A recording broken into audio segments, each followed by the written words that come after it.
Imagine waking up one morning and realizing you've been free for over 200 years. Well, that's what happened to the good folks down in Galveston, Texas. Let's get into the show. Y'all, welcome back to the Sophie Joe, the Sophie Joe, the Sophie Joe Show. Yeah. Today we are exploring, doing a deep dive, and celebrating good old Juneteenth, here in America. If you don't know, Juneteenth is a holiday that commemorates the end of slavery in America and, of course, celebrates Black freedom, achievement, and resilience. For today's episode, we will be getting into the history of the holiday, the importance of it, the history of it, and why we should continue to celebrate this holiday now, tomorrow, and forever.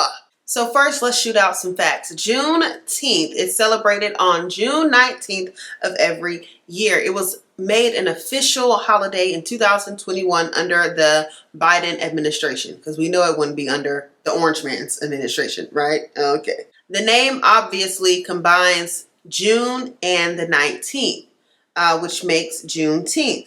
So on June 19th, 1865 was when enslaved people in Galveston, Texas learned that they were free. This is 2 years after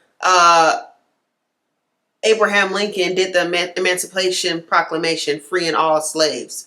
And the people in Galveston, Texas, they didn't know because their slave owners, masters, whatever, kept that information from them, obviously to benefit them. So 2 years later, 1865, is when they found out. And they were the last place or group of people who were officially freed from slavery that we had been in for over 400, 500, 600, forever years. Okay. It was over 250,000 people who were still enslaved. That ain't just like a few hundred people. That's a lot of people. Okay. And what I always say, this is a part of American history that they don't tell you about. That's not in the textbooks. It's not in the school, anything like that. Comment right now if you learned about Juneteenth in high school, middle school, or even college for that matter. I mean, could you even just think about 250,000 people learning that they were free in just one single day? How evil of a person do you have to be? But in my opinion, you already are an evil person for enslaving these people. And now you're going to be extra evil on top of that. Once they are legally, technically free, you choose to withhold information for your own benefit, of course. Before I get into more facts, I just want to express my thoughts and opinions about Juneteenth, the history of it, and then we'll get into some lighter things about it and have a little bit of fun with it. The Emancipation Proclamation happened in 1863. Slaves were freed.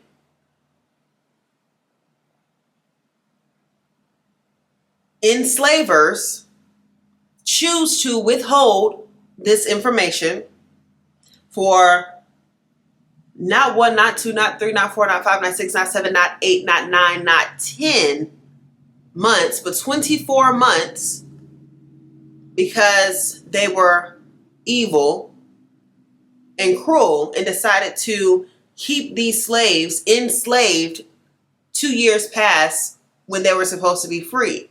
Over 250,000 people. And once again, this brings me to my point and my topic that I always say.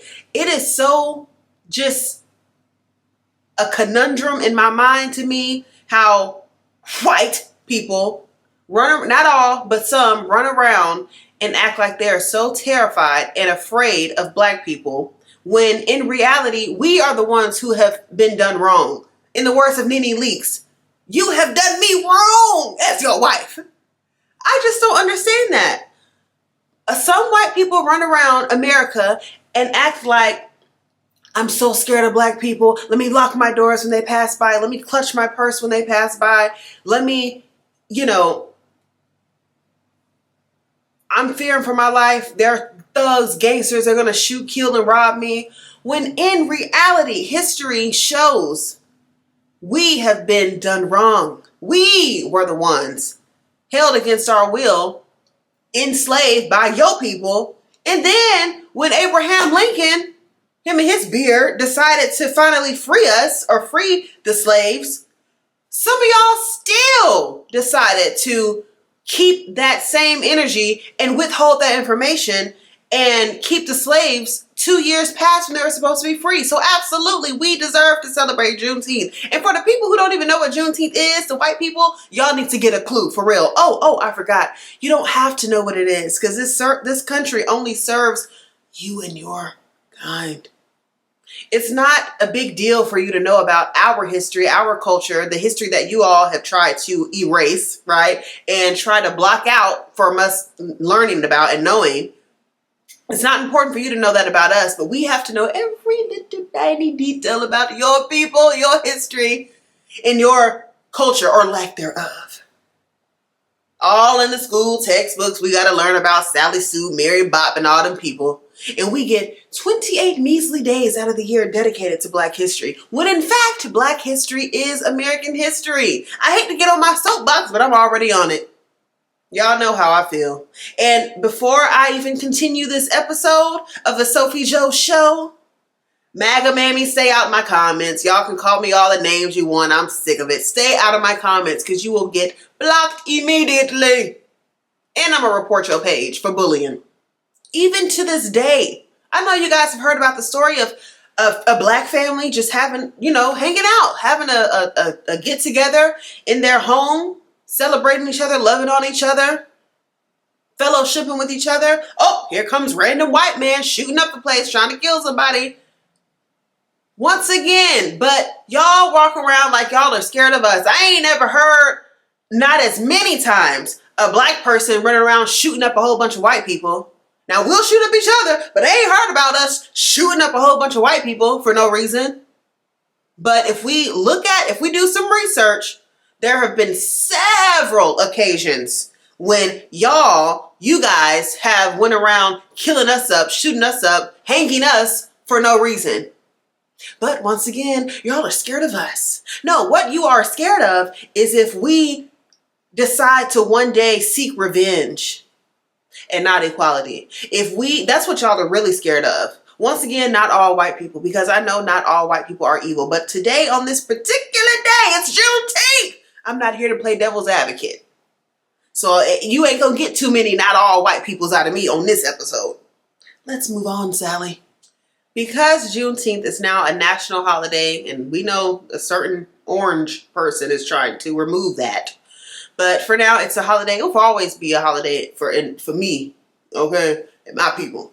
But it's just a great time. I'm off work for Juneteenth. Hey, that's awesome. First off, banks are closed, and it should be. We already didn't get reparations in this country for all the sacrifice, hard work, blood shed, and tears shed that was done by our ancestors in this country. The least we could do is have a day off from work, at least. So Juneteenth should be celebrated specifically for Black people. But if it's some cool other races who see each other as humans, hey, celebrate with us, because we sure be celebrating Cinco de Mayo. But a lot of ways that people celebrate Juneteenth. Cookouts. Black people love a good cookout, child, because I love a good cookout. I ain't gonna lie to you. Cookouts, just hanging out with one another. I think Juneteenth is a perfect day to be as Black as you can. Wear your fro. Don't slick them edges down like mine. Don't worry, after this episode, we froed out.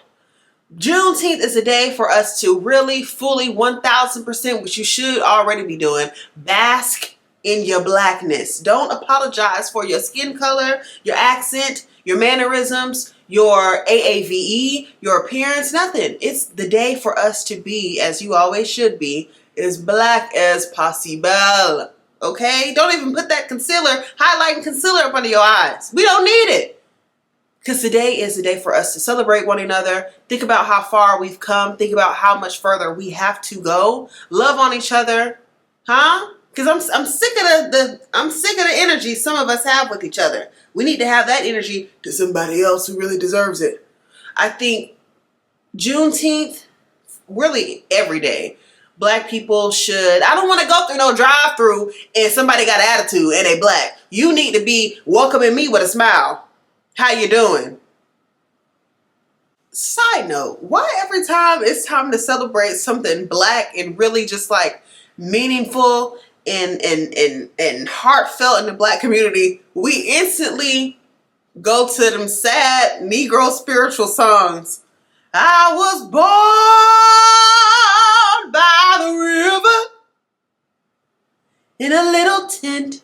Speaking of a long time coming and a change is going to come, shout out, hats off to the original, the beautiful, the highly missed Obama family, Sasha, Malia, Michelle, Barack. They just opened up yesterday the Obama Museum. How exciting. In Southside Chicago, it's been all over the press, all over social media, everywhere, the news. Such an amazing thing that they opened up. I saw videos and pictures. It looks beautiful. I really hope one day I'll visit it. And that is just something that's going to be here for a lifetime. The USA's first Black president. And that, like I said, that museum hopefully will be here a lifetime. When Obama ain't here no more, when I'm not here anymore, years and years and years to come, it will be here. And I think it is just job well done. It looks amazing. They look great. What a beautiful family. Our forever first family. We miss you. Oh, if I could turn back time. You know, when I was putting this episode together, getting ready to film, I was thinking about, obviously, Juneteenth, and freedom is often associated with Juneteenth because that's when we were free. And it makes me kind of ask myself, what does freedom mean today for Black people in the U.S.? Obviously, we are a long way from 1865, but there are so many things that we still have to go through, get through, overcome. And it makes me wonder, like, when are we, us Black people, going to have a chance to breathe for once? Let our hair down. It just seems like every decade that passes by since 1865, we have always had to be triumphant, and I'm happy that we're resilient, we're strong people, but when are we going to have a chance to not have to be strong? When we are able to not think about certain wrongdoings that happen to us and our loved ones and just, our people. When is that day going to come for us? Will it be my generation? Will it be the next generation? Will it be when I'm dead and gone? My God, give us a break. And I think it's okay for me or anyone to voice that. I think sometimes we start saying things like that, and it's like, well, you shouldn't be complaining. You should be grateful and thankful for the long way that we've come and how strong we are. Yeah, that's great. I am appreciative of it. But when are we going to get a break, catch a break? Even to this day, we have ignorant, ugly athletes calling our former First Lady derogatory names. We are so far from 1865 because now we are in 2026, but we have young, beautiful Black people like Cyrus Carmack shot and killed for no reason with his back turned. We have beautiful young Black men and people in this country, Carmelo Anthony, wrongfully convicted. I'm on that side of it. So if y'all wonder where I stand with that situation, I'm on that side with it, right? Because if the tables were turned and the young white man said it was self-defense, it would be no problem at all. Wouldn't even be a thought. But because he is Black, we know how this goes. I am hoping, wishing, praying that some sort of way that case can be overturned or a retrial. We all know the details of the Carmelo Anthony case, and like I said, I'm on that side with it. So don't ever think I'm on the other side, because I'm not. And once again, it just shows how far we've come, but also how far we have not come, But I want Juneteenth to be a celebratory day. This episode is out on Juneteenth. Make sure y'all are celebrating with your loved ones, celebrating with each other, treating each other. Us Black people, we need to commune more. We need to be nicer to each other, I feel. And just be happy to be Black and alive. Hey, Black and alive. So before we get out of here, if you are new here, we end every episode with a quote of the week from my quote book here. All right, let's do this one. This is a quote by Alan Moore.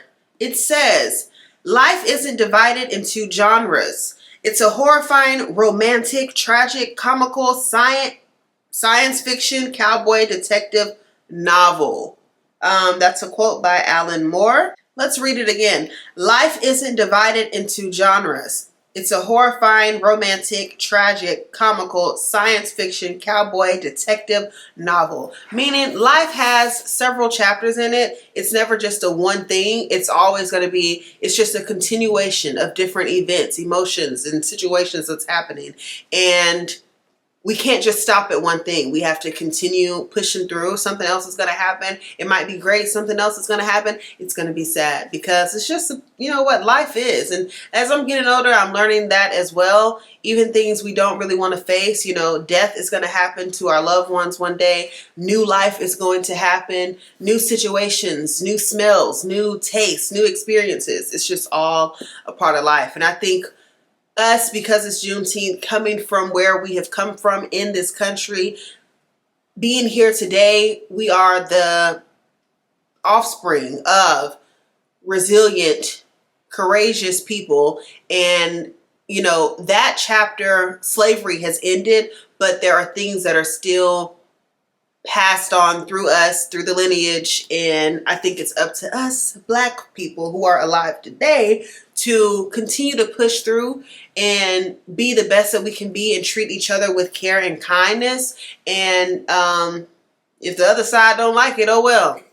That concludes this episode. I believe this is episode 17, huh? I'm really excited. Make sure y'all are following me on TikTok, Instagram, and subscribe to this channel, The Sophie Joe. And I will see you guys on my next episode. The Sophie Joe, the Sophie Joe, the Sophie Joe Show. Hey, a long time coming, but I know a change gonna come.